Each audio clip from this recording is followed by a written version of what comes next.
All right, all I'm saying is this, I want to deliver some shit. I want to deliver it in a way that is fucking in the epicenter of how I deliver things, which is perfect and truthful and radical and in your face, so far in your face, it grabs your teeth, it shoves them down your freaking throat, and you're like, oh, what a lovely little snack. Wow, it tastes like my teeth, but I don't care because Sheen delivered it.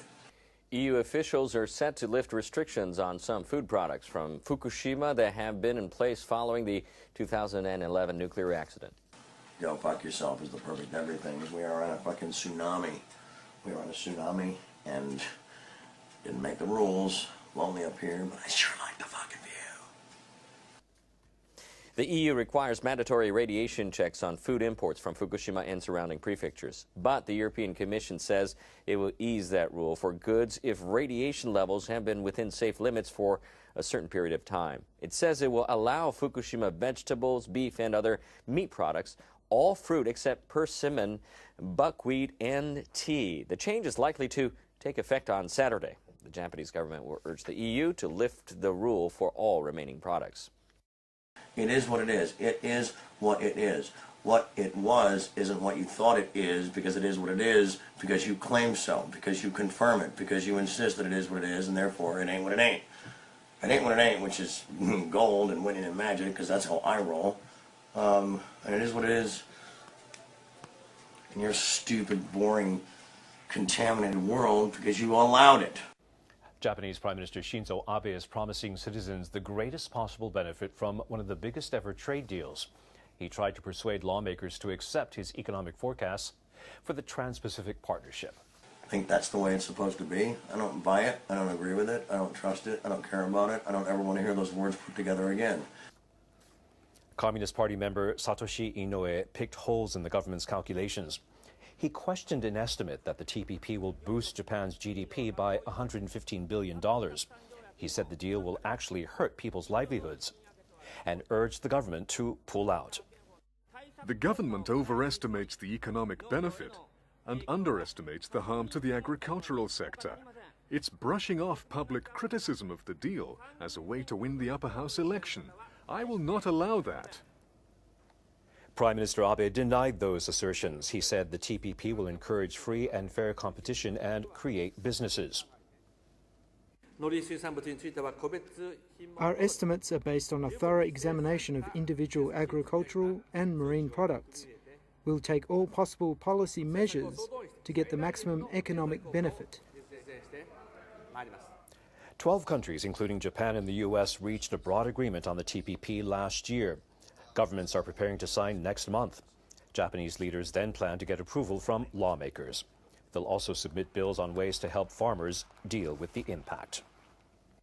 When I say earn yourself, I'm talking about, you already own yourself, now earn yourself. Be about something. Be about something that matters. Get inside the truth. Get inside the truth every single fucking moment, and you're going to win. Japan will use virtual reality system to dismantle Fukushima nuclear plant. From Tokyo, Japan will use a virtual reality system to help technicians to dismantle the troubled Fukushima nuclear plant, Asahi Daily reported in its online edition Friday. The system is located at the Naraha Remote Technology Development Center, 12 kilometers, or 7.5 miles from the plant, and has a 3.6 meter or 12 feet high screen, which simulates 3D images of the inside of the reactor that was struck by the 2011 earthquake and tsunami.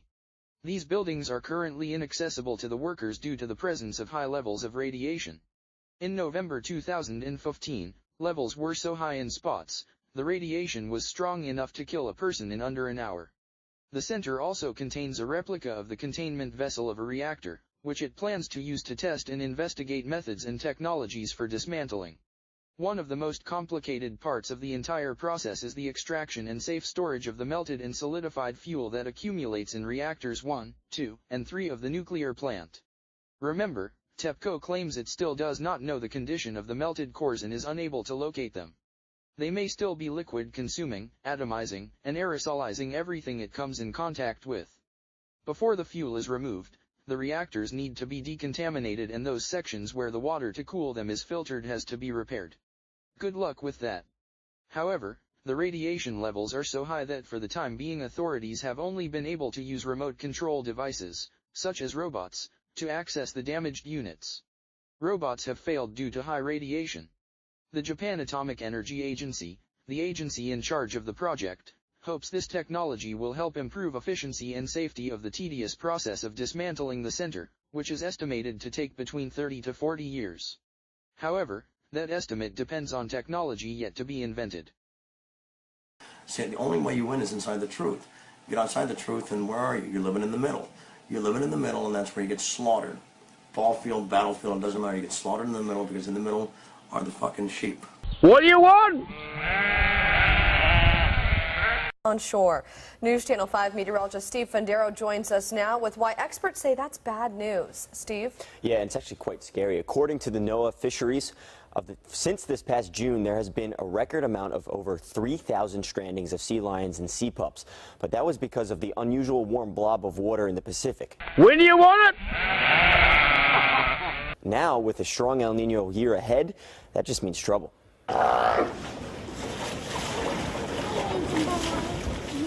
These sea lions, adopted by Sleuths, a non-profit organization out of the Moss Landing Marine Labs, are deemed as failure to thrive. They come in emaciated, the stranding centers nurse them back to health and fatten them up and let them back go. And normally if environmental conditions are okay, then they may be able to continue. But what's happening right now is that the environmental conditions haven't improved. All because of El Nino. Who's your daddy? If you combine another warm water phenomenon in the El Nino with that, that could be a catastrophic effect in terms of the food chain and the availability of resources for animals. What about your mum? Scientists are on edge about the unusually warmer waters in the Pacific being influenced by this El Nino winter because that influence is really amping up stranded marine animals. How do you want it? We're seeing a stranding level that's 10 times the norm of what we'd see in a normal year. So this is a very severe incident. These warmer waters are making it extremely difficult for sea lions to find food. The effects of these warm water events is to drive nutrient upwelling offshore, and what that means is that there's less fish available for animals. NOAA agencies monitor the sea lions' conditions to predict how they'll be affected in the upcoming months. And they can predict with a great deal of precision what's going to happen based on the birth weights of these animals, you know, what's the birth rate within the population, that type of thing, and all the indicators, unfortunately, are negative.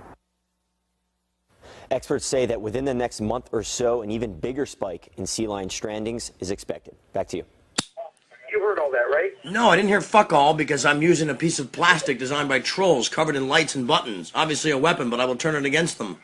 In Japan, lawmakers will vote on a resolution that strongly protests North Korea's nuclear tests and demands the country abandon all nuclear devices. The governing and opposition parties compiled the draft resolution, which says as the only country to have suffered nuclear attacks, Japan finds it totally unacceptable.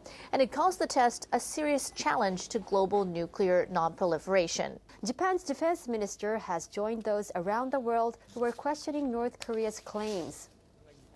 Gen Nakatani says a hydrogen bomb is more powerful than an atomic bomb and would generate larger seismic waves when detonated. The scale of the tremor was little different from the country's 3 past nuclear tests, so it's hard to conclude that the explosion was a normal hydrogen bomb test. But Nakatani says Pyongyang's nuclear technology is believed to have reached a fairly advanced level. He says North Korea could have intentionally downsized the blast. Nakatani hasn't ruled out the possibility that Pyongyang may launch ballistic missiles or engage in other provocative acts in reaction to the international criticism. As global concerns erupted over the news of North Korea's nuclear test, in Japan it caused worry for another reason, worry over the fate of loved ones abducted long ago. NHK World's Takafumi Terui has more. The families of abductees have been waiting patiently for word from North Korea, but they were upset with the news. It's been a long time since we started calling for the return of our family members. But still, North Korea continues nuclear experiments. They break their promise over and over. They always lie to us. Sakie's daughter, Megumi, was on her way back home from school when she went missing in 1977. The last time Megumi saw her mother, she was 13 years old. Megumi was not an isolated case. The government says at least 17 Japanese citizens were abducted by North Korean agents in the 70s and 80s. After years of denial, then leader Kim Jong-il finally admitted to kidnapping Megumi and others in 2002. Since then, only 5 have been allowed to return to Japan. Others, including Megumi, are still unaccounted for. According to North Korean officials, they have either died or were never kidnapped to begin with. But Japanese investigators do not believe them. The Japanese government has long called for the North to reopen its investigation into the fate of the abductees. In 2014, Pyongyang promised to conduct a full-scale investigation. Tokyo, in return, partially lifted economic sanctions against the country. The North's officials said the probe would take about a year. Since that pledge, no progress has been made. Families of the abductees say time is running out. They worry their aging relatives may not live long enough to see a reunion. They are now calling for tougher sanctions by the Japanese government. We have to make the North understand that they will be in serious trouble unless they return the abductees. We need to force them to make that decision. The nuclear test shows once again that North Korea is an unpredictable and reclusive state, one that is becoming even more difficult to negotiate with. The families, though, have a simple request. They just want to see their loved ones again. Japanese government officials have decided not to seek approval of a nuclear power pact with India at the current Diet session. Prime Minister Shinzo Abe visited India last month and came back with a principal agreement. But the parliament needs to approve the deal first in order to move ahead. And a senior foreign ministry official says the content of the pact needs to be clear enough to get through an expected rigorous debate at the Diet. Arguments may include India's nuclear tests in the past and its current state of not being a signatory to the Nuclear Non-Proliferation Treaty.